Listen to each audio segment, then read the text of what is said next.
everyone. And welcome to our Housing Symposium for Domestic Violence Survivors.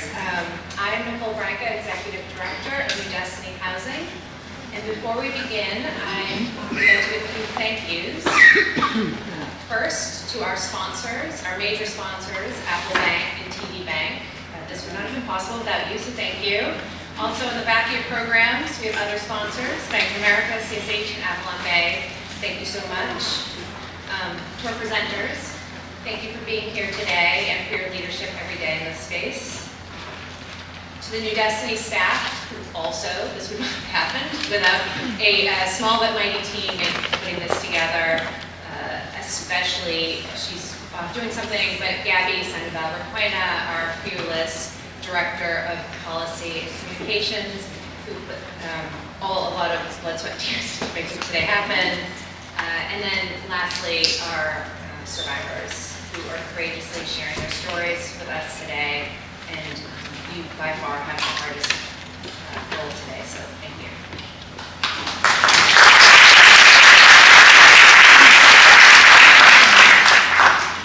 At New Destiny, we work to end the cycle of homelessness and abuse by connecting survivors to permanent, affordable housing and the services they need to find stability and rebuild their lives.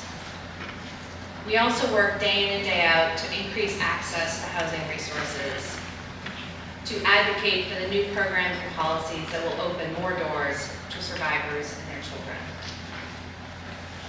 There is an extreme shortage of affordable housing in this city, but it's particularly stark for DV survivors. There is so little housing that if you were one of the 10,000 New Yorkers who entered the DV shelter system last year, you were 8 times more likely to move from one shelter to another than from shelter into permanent housing. We're not here today to prove the need, although I'm not, but I think the panelists might. Because I know most of you, and I know most of you already know this. You've chosen to spend today with us, to hear about best practices, because you're in this fight with us. We want to show best practices in housing, but we also want to promote an honest, in-depth conversation about the impact abuse has on survivors and what we can do to help them stay housed and begin to heal. I want to note that we've invited a couple of panelists working with other vulnerable populations because there's so much overlap with the work that we do, and we know we can learn from each other.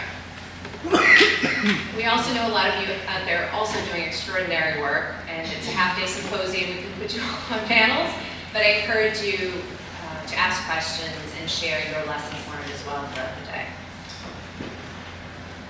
As I was jotting down these remarks this weekend, it occurred to me that the best way to end my opening remarks was not with my words, but those of my staff.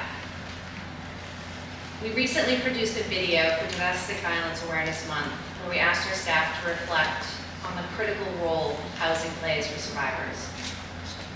We could not get this video to play. So I'm quoting my staff now. I'm not doing them nearly the justice that I should, but here we go. They said housing is about safety, about creating a pathway to freedom and independence, about a place to heal, to regain autonomy, to live without fear. There were some that spoke to survivors' experience. If a home is where one is supposed to feel safe, stable, and secure, then survivors are deprived of a home long before they escape their abuser. And how they blossom once they found home. And I quote, "Securing safe and affordable housing can calm the nervous system, enough for a DV survivor to transition from survival mode to entertaining the idea of pursuing their dreams, accomplishing their goals, and discovering new passions."